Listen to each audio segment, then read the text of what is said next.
Hi guys! I have prepared this tutorial for users that are using Autocad for the first time. So if this is your case, welcome to my lessons. I hope you will learn something here and especially gain motivation to start working in Autocad. As you may notice, this version is Autocad 2013. However, if you have another version, this will not be a problem. Because even different versions can change a bit the layout, or the newest ones have more features, all the basic and main things are mostly the same. For example, if you can work in AutoCAD 2005, it will not be too difficult to get used to AutoCAD 2016 or 17, for example. And this is because a special characteristic of AutoCAD is that we can start any action by typing the command name with the keyboard. For example, if I want to draw a line, I can type line and this will activate a command. If I type options, I will open the panel of options. So it's very simple. If I hold my mouse pointer over any icon, it appears there a small box with a briefly explanation of this tool. In this case it's the multi-line text. And this word below is the command name. So if I know it, I can activate this action by inserting the name with the keyboard. So the name of the commands are the same for all versions. Of course, it's possible that exists any exception, and also some of them have been experiencing improvements all over the time. Okay. Now I'm going to talk about a workspace and how I can use the mouse and its buttons. It's possible that it seems a bit confusing at the beginning, but don't worry because you will get used easily. This cross is our mouse indicator, and it has exactly this shape when we don't have any command active. So, the most common way to go to different sections of the drawing is using the mouse wheel. If I scroll up, I can zoom in, and if I scroll down, I zoom out. To move the workspace, just click and hold the wheel and slide it. If you are familiar with Google Maps, this works as the same way, so it will be easy for you. If you click anywhere with the right button, this will open this panel. Here there are several options that you can choose. The left button is used for selection. If I want to select from the left to the right, the select area will appear as blue, and I have to cover all my line. If I just cover a part, it will not be selected, as you can see here. But if I open the selection from the right to the left, the selection area will be in green, and if I just touch the line, it will be selected. For cancel the selection, just click on Ask. Now, I will start teaching you to draw in AutoCAD, and for that I will introduce you the command line. This is the most basic tool and will be probably the one you will use most of the time. To draw a line, I can go to the Home panel on the top and click on the icon Line with the left button. Another option is typing line with the keyboard and click Enter. If you look to the command bar, you can see that I have the command line active. Also, the mouse indicator has changed. Now it doesn't have the square in the middle. That appears in this form when I use any drawing tools. You can find them in this panel. To start drawing, I can just click somewhere here to enter the first point, and click again where I want the second point. For example, here. Now I can enter a second line, but I can click ESC to cancel the command. Okay, so we have drawn a line. However, it was without any specific dimension and direction, and this is not going to be useful for us. I want to show you how to insert a horizontal line with dimension 1000. For now, the units doesn't matter. I will show you how to edit them later. Okay, so if I type enter now, I activate the command line again. This is because it was the last command I have been using, and it's very useful for repeatedly actions. So, I click to insert the first point, and I'm going to drag to the right. Now, here appeared this dashed green line and saying here polar. This means that my line will be horizontal. Now I will type 1000 and click enter. Now this line is completely horizontal and specified as 1000. To be possible to draw completely horizontal or vertical lines, we need the polar mode on. Now I will deactivate it, which is here at the bottom, to show you what will happen. I will draw another line now, and as you see, the dashed line is not there. And even if I try to draw it as horizontal as possible, it will be for sure a little bit out of the place. For this reason, I strongly recommend you to have the polar mode on if you need to draw lots of horizontal and vertical lines. To draw only orthogonal lines, I can switch on the ortho mode, which is this button next to the polar mode. Drawing a line again. So I click for my first point, and the cursor only lets me to draw a vertical or a horizontal line. So I will type now 100, now 200, and I will continue drawing.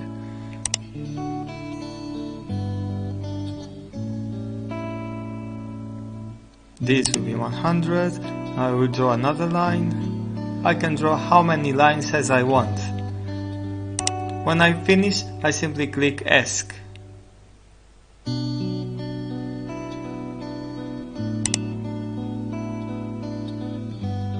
This last one, I have to make it 100 to match the line below.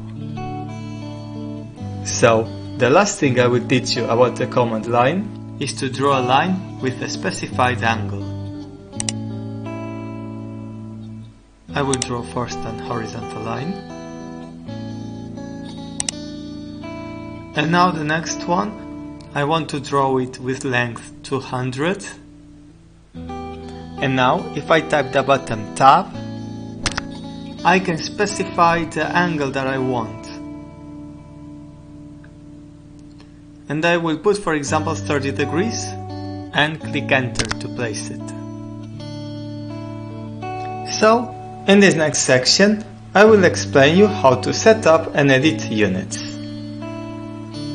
Now, one thing I recommend is drawing with scale 1:1.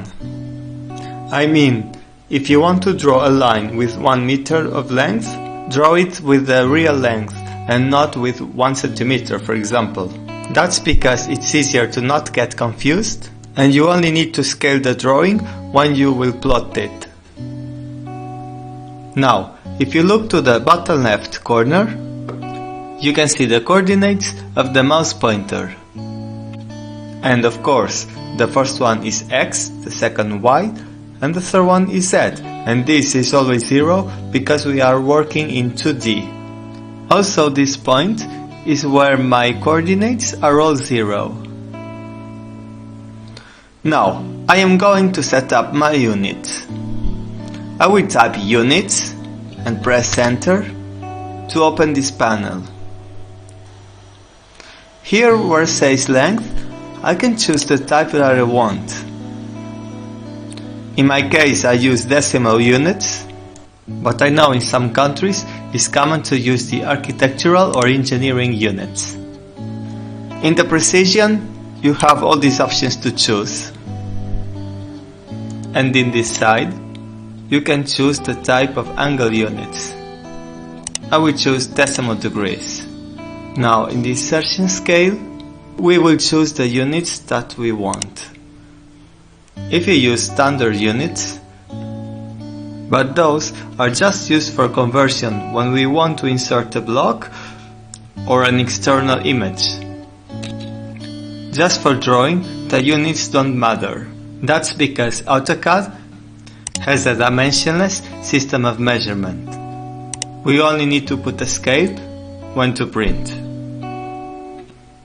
Now I want to show you a common issue, especially when we are using millimeters, is that we notice that our workspace is not very wide.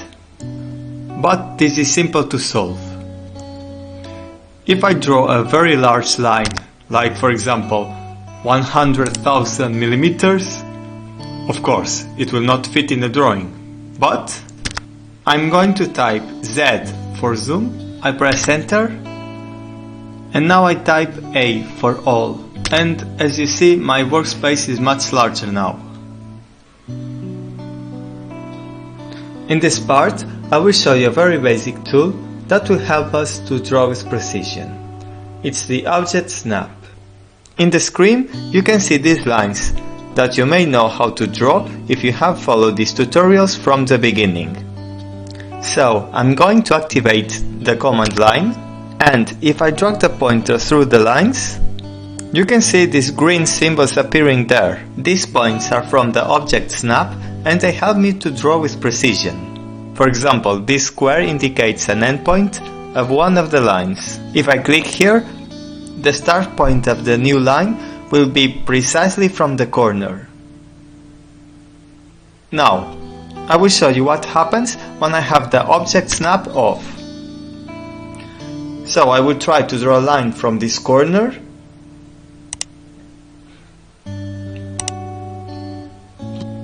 And now if I zoom in, you can see that there is a gap.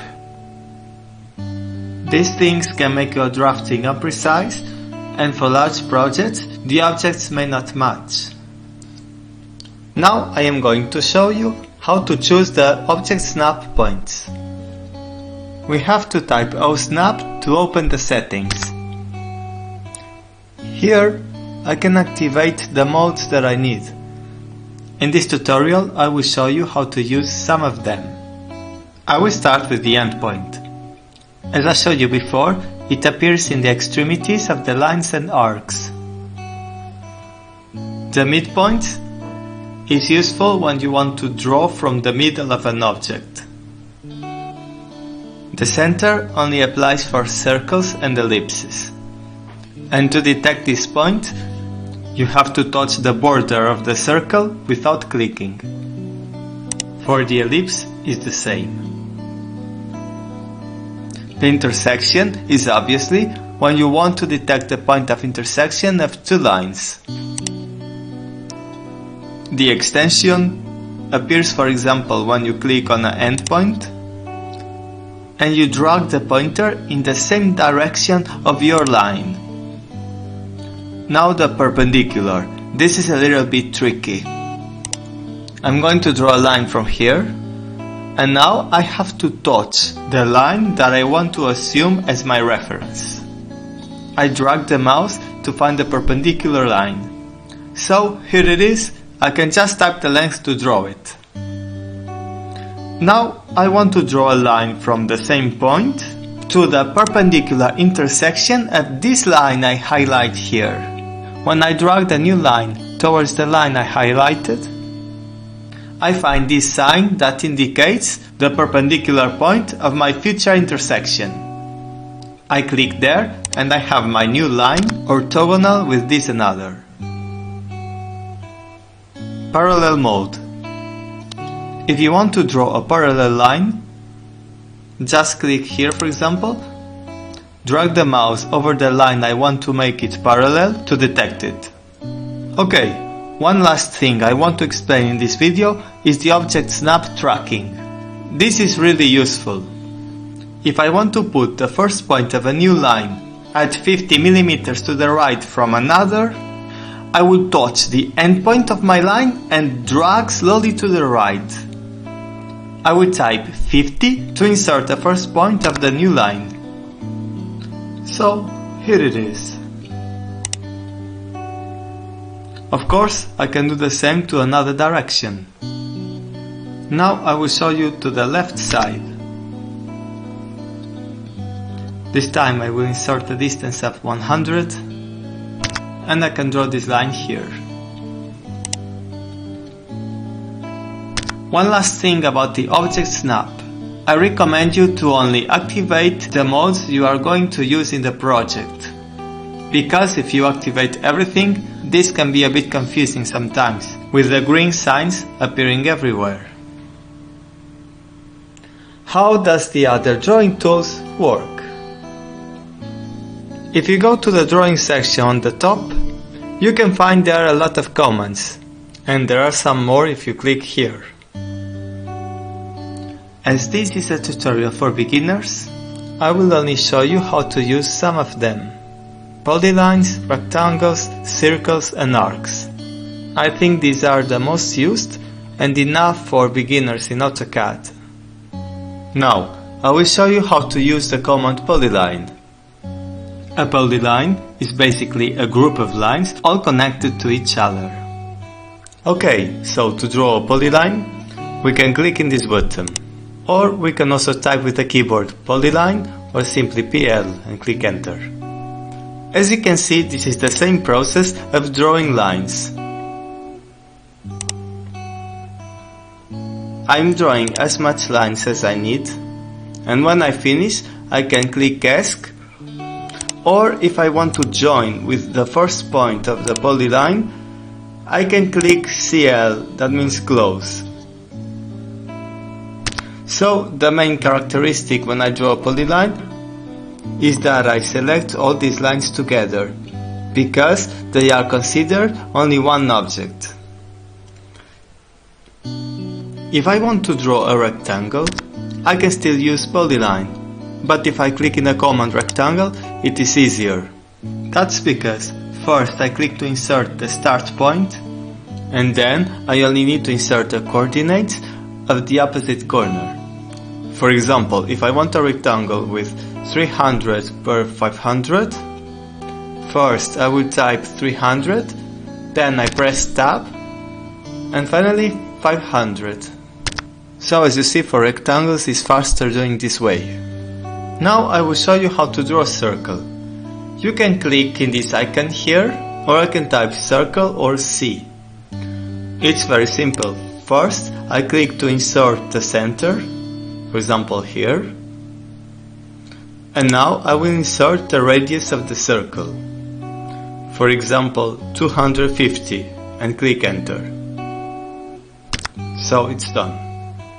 Now if you go to the drawing panel and click in this arrow, you can choose the way how you want to insert the circle. For example, you can choose first the center and insert a diameter. You can draw a circle by inserting 2 or 3 points, or also by putting tangents. So if you want, you can play around with this, because it's easy to learn. If I want to draw an arc, I can click on the icon above, or I can simply type A with the keyboard. I click to insert the first point. Now I will put the second point, and now the third point. At the beginning it may be a little bit difficult to draw an arc, but with practice you'll get used to it. Also, like the circle, if you click in the arrow, you can choose the points that you want to insert for drawing the arc. As you see, you have here several options. Okay, now that you know how to use these commands, you can play around with them and also discover the other drawing tools. So, it's all in this video.